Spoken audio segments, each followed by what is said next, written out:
Hey, Shalom Akim, Shalom, Shalom, giving all praises, glory, and honor to Yahweh Bashim Yahushai, Bashim Rakak, with double honors to the apostles and the elders of Great Millstone for teaching us his truth, and salutations to the sincere Akim and Aquath that may listen. May the blessing of election be upon your house. My name is Raquai. I'm back here with another quick and Lord's will is always an edifying lesson. And for today's lesson, I wanted to read through this article that I found in regards to it says the world is entering an era of water bankruptcy. So it says countries have spent beyond their sustainable water budgets for so long that critical assets are depleted and the world faces huge economic and social environmental costs.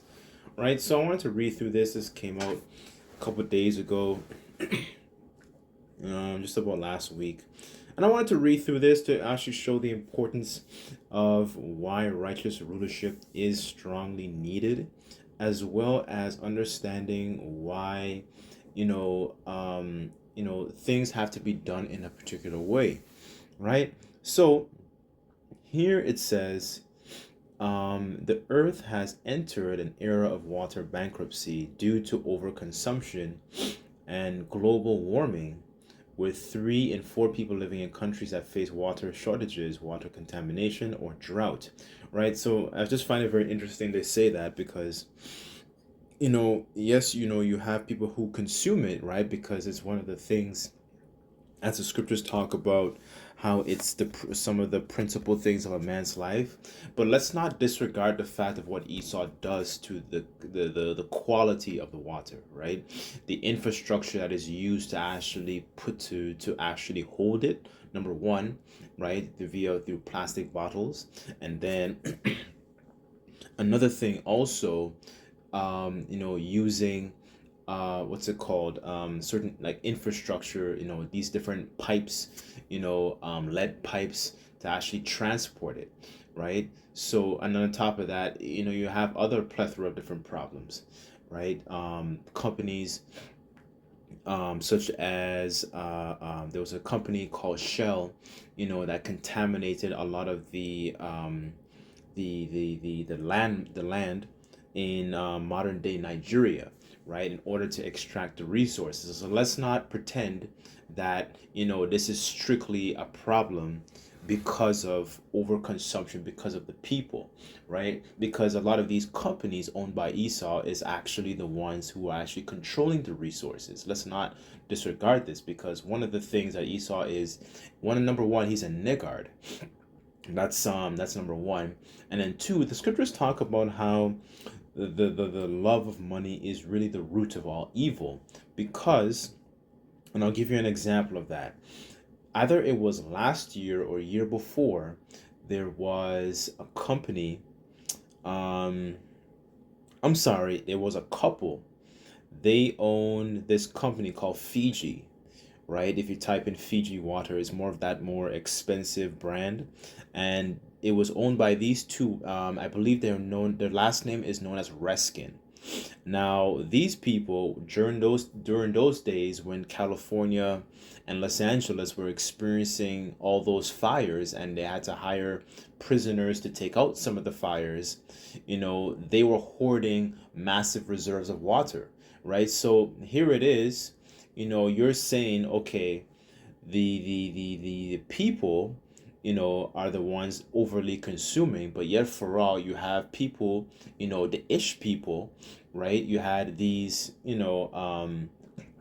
tiny toppers, holding massive reserves of water when that can actually be used to put out the fires, right? That's why I said the point earlier that Esau is really and truly a niggard, right? Because here it is, you have the resources to be able to actually help the earth, but you actually don't do it. So let's not pretend like you don't have a hand in this, because, remember, going back to Genesis, he would have the fatness of the earth, right? So he has the resources to be able to actually properly um, make the earth function, but it's just not within him to do the right thing. So um, I said a lot there. Let me get a precept actually. Just bear with me 1 second.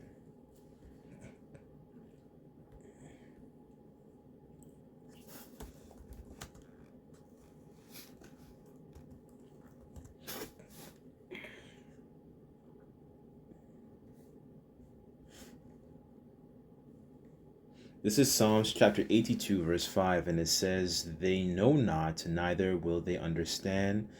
They walk on in darkness. All the foundations of the earth are out of course," right? So this is part of, the condition where we living in a society where, there are, um, the system is essentially broken because of who's actually managing it, right? So, continuing on here,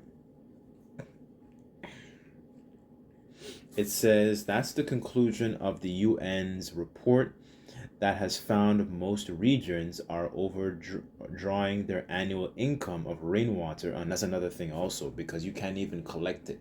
In a lot of these countries, especially in the West here, going back to Esau being a niggard, you can't even actually collect rainwater in some of these countries out here in the West, right? I saw a video where there was a man, I believe he was in Oregon, if I'm not mistaken, where he had a system, or he was able to collect rainwater, and he got penalized for that by the municipality, right? Like, that's a very common thing actually, for brothers who are from, like, brothers may not know, but in the Caribbean we used to have these big black containers on the side of your house. So in the event where you don't have access to clean water from the main line, you can tap into these, they used to call them like a tough tank, right? So basically it's like a big tough tank that sits on the side of your house, and you can use that to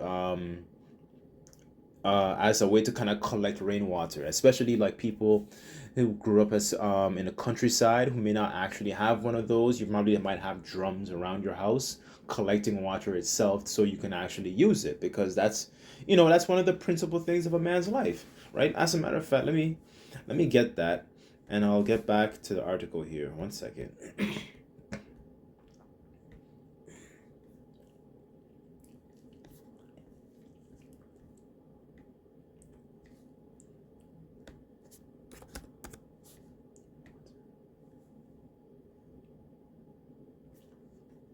This is Sirach chapter 39, verse 26. And it says, "The principal things of a whole use of man's life are water, fire, iron, and salt, the flour of wheat, honey, milk, and the blood of the grape, and oil and clothing. All these things are good to the godly, so to sinners they turn to evil," right? So this is, all these things like are listed here are all contaminated in some sort of shape, way, or form, whether it's pasteurized, whether it's mixed, whether it's mixed with other inferior materials, so everything is essentially not in its wholeness. It's not pure like it used to be. It's actually sophisticated, but actually means that it's contaminated with something else, right? So going back here, it says 70% of major aquifers are declining. Many of these changes are irreversible. It says two key drivers are agriculture and cities expanding into arid areas, which are getting even drier due to climate change, right? So they pushing this narrative. It's always about climate change, but remember who's in power. Keep that in mind, right? Because the scriptures say the earth is giving into the hands of the wicked, right? So it says, "Behold, almost 700 sinkholes have appeared in Turkey due to groundwater pumping, while dust storms desertification have killed hundreds in Beijing." Right? So I'm kind of just going to jump around. It's kind of quite long here just to hit some main points. Okay, here it is. Continuing on here, it says Iran has the driest autumn in 50 years. while a rash of dams and wells for farming have almost completely dried up Lake um, Urmia, once the largest lake in the Middle East and Tehran, and is trying to induce rainfall through cloud seeding. So this is for edification. Let's get an understanding of what that is. Cloud seeding. Okay, so cloud seeding here, it says a cloud is a weather modification technique that disperses substances like silver iodide or salt in clouds via planes or ground generators to stimulate precipitation, so essentially rainfall. So they put these particles into the air to actually stimulate rainfall, right? It says typically increasing snowpack or rainfall by 5 to 15%. It said is used to combat droughts, boost reservoir levels, and reduce hail damage, requiring existing clouds to function. So they put these um, whatever it is, the silver iodine into the air. And then eventually this is supposed to induce, and create the conditions for a rainfall, right? So, but keep this in mind that all this practice, Esau has the mindset of a God complex. So he has the mindset where if you can alter the weather patterns to be able to actually control what happens upon the earth. And not only that, remember that this way, these methods are artificial. These methods are not natural, right? So everything that Esau does is not upright. That's the way of the manner of the type of person that he is. It's not the way that's conducive to actual life. So here, continuing on, it says in the U.S. the flow of the Colorado River, which provides much water to much of the West, has decreased by an estimated 20% over the 20 years, largely due to lower precipitation, and increased evaporation, but is also being overly diverted to grow feed for beef and dairy cattle, and all while, like Los Angeles, rely on it for drinking water. It says, as with the rising number of rivers, it no longer reaches the sea. The river's two major reservoirs are about 30% capacity and could reach dead pool levels in at the 10 to 15% capacity as soon as 2027, according to Bradley Udall at Colorado State University.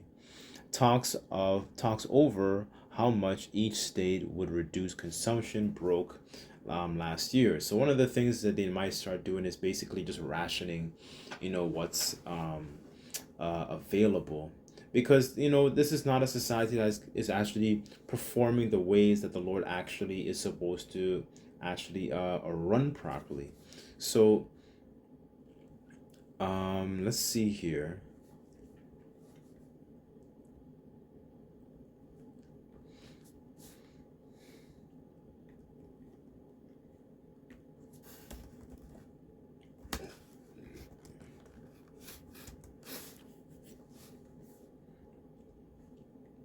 This is Psalms chapter 50, verse 16, and it says, but unto the wicked the Most High saith, what hast thou do to declare my statutes, or that thou shouldest take my covenant into thy mouth, seeing thou hatest instruction and casteth my words behind thee, right? So, if you actually kept the ways of the Lord, properly, these things wouldn't be happening. But these are just examples of different plagues that are just coming upon the planet Earth, because it spoke about a drying up of the Colorado River, right? So just like how you had plagues that came out during Egypt, in ancient Egypt, these are also modern day plagues that are playing out on this spiritual Egypt, right? So I want to read this here. I'm going to go to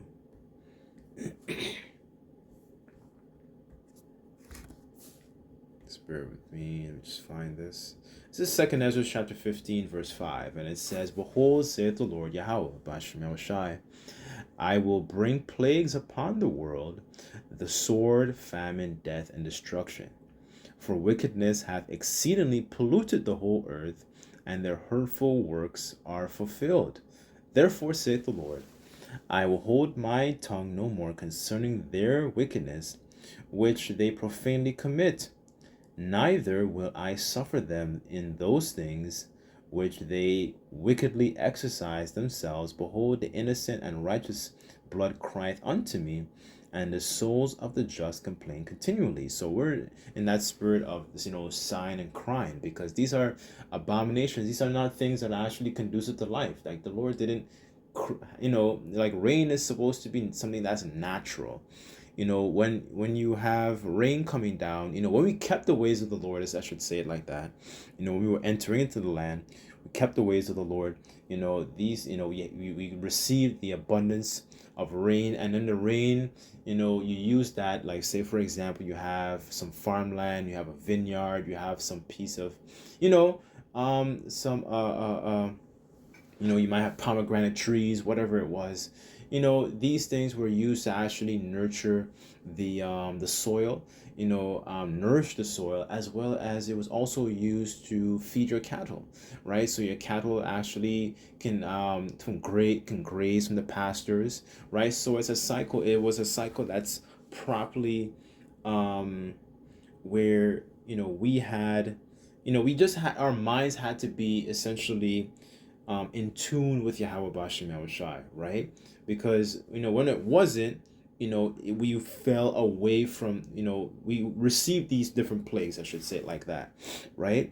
And this is what's happening upon the planet Earth, because it's gone so far left to the point where it's just plague after plague. And another good example, I should say, was I don't know if it was last year or a year before. There was, I believe, a train derailment in, I think it was Ohio, Palestine, Ohio. And there was how do you call that? When the train derailed, it basically left like an oil spill, in some of the rivers and streams. So I didn't, and a lot of fish began to die. So I thought that was very, when that happened, when you see these things happen, all these things are very, very spiritual, right? As a matter of fact, one second, because these are all just examples of plagues, just like how you had plagues that occurred in Exodus. Let me see.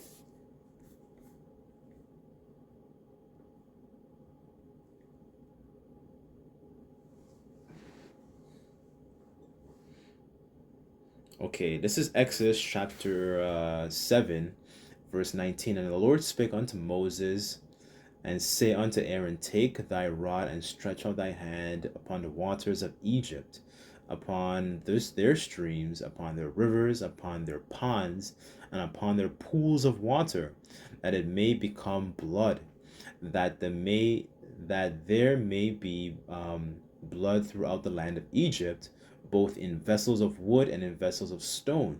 And Moses and Aaron did so as the Lord commanded, and lifted up the rod, and smote the waters that were in the river, and in the sight of Pharaoh, and in the sight of his servants. And all the waters that were in the river were turned unto blood. And and the fish that were in the river died, and the river stank. And the Egyptians could not drink of the water of the river, and there was blood throughout the land of Egypt," right? So I'm reading this to show as an example of the different plagues that came upon ancient Egypt, and how those phenomena, I should say, those events that were occurring during that time are very parallel this spiritual Egypt, right? So now you have in America all these different plagues that are occurring upon their own country, just like how you had plagues occurring upon ancient Egypt back then, right? So, and these are just as an example, because these are principal things for a man's life, but because the rulership is not conducive into the ways of the Lord, this is the end result thereof of what happens, right?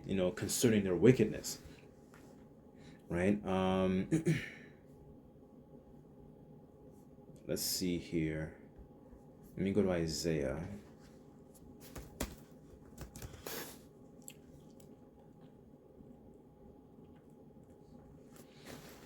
This is Isaiah chapter 24, verse 5, and it says, "The earth is also defiled under the inhabitants thereof, because they have transgressed the laws and changed the ordinance, and broken the everlasting covenant." So the ways that are actually, and even the lifestyle too that these people live, is essentially, it's like a smoke in the heavenly Father's nose, right? And these ways are not actually conducive to life. They actually just promote death, decay, destruction, right? So here, I'm just going to read a little bit more here. Um, and that's another thing too. This is also a consequence of Esau, because Esau doesn't look at water as something that is, I would say, like they say in this world, a human right. He looks at it as a resource to commodify and actually charge the people, because everything, that's what Esau does. He's very, they'd always look for opportunities to commodify things. And then in the interest of doing so, it causes a lot of harm, because he's not doing things and he's not managing the resources properly. So this is the essentially the end result of what happens when you have somebody in rulership who doesn't actually, not they not only not know they don't know what they're doing, but they take the resources and they're not able to properly manage what they do with those resources, because there's really nothing wrong with the resources in the way the Lord intended them to be. But through Esau's crafty mind, and whether it's his policies, whether it's his blessing on the left hand side, he corrupts the things that the Lord actually made natural, to be able to actually help you. But everything that he does is actually, he contaminates it, so it actually does more harm than it help. It's actually more of a detriment rather than a benefit to you. So that's why people have to, you have to, be so mindful of from where you drink from. You have to be so mindful of, like, what I'm saying, like, you can't just drink from anywhere, right? As like, kind of like how Samson, how he just drank the water and he was replenished. You can't do that, here. You have to be so mindful and think twice about everything that you consume, right? Because you know the type of person who's ruling, right? So um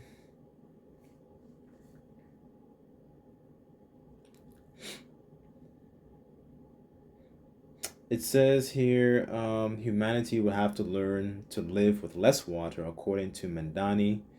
With better water management, that's possible. First, however, most countries need to simply start accounting for their water resources and consumption, starting with water meters in homes, wells, and diversion canals, right? So that's just a way for them to sneakily, you know, um, manage the resources, because they're putting they put essentially what they're saying, in covert. They want to manage how much you consume, right? They want to be able to control how much you consume, and that's really what this whole digital system is really all about. You can't have people who are over consuming too much, right? And they want to use that through their digital system, where you need a grain of rice to be able to properly navigate, within that society. That's really what they want to do, right? And then they're just putting I don't want to say the responsibility. They're putting that onus, upon the people, like it's their fault, right? They're consuming it, but who's actually managing the resource thereof? And people don't consider that, right? But that's some of the reasons why they want to, shut down certain platforms, to be able to put a stop to the information coming out, because you have, essentially, people understanding that, the system is the people who are in charge are really the real root of the problem here, because as the scriptures say, the when the righteous are in authority, the people rejoice, but when the wicked beareth rule, the people mourn. So they understand that this is just a big psychological operation, right? So let me get this in Matthew, and then I'll end it off here.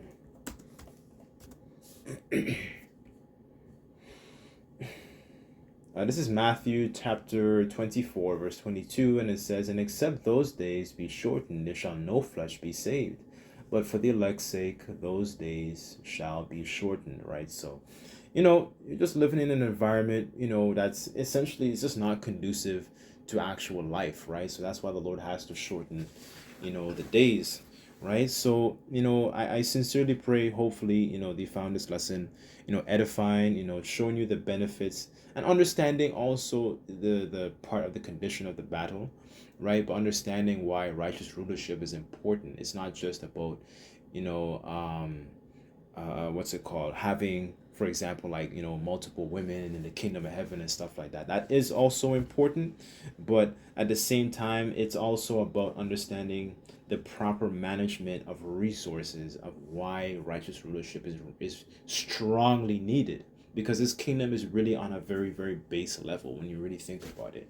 Like, we weren't using plastic bottles in the ancient times, right? That wasn't, a thing. King Solomon, he drank from, different vessels of like brass and gold and so on and so forth, right? So this kingdom is on a very, very low level, and you can tell that because of the people, and the scriptures say that as is the king, so are the people, right? So anyways, I'll stop rambling, but I sincerely, hopefully, found this video, truly edifying. Just like to give all praises, glory, and honor to Yahweh Bashim Yahushai. Until next time, I say Shalom.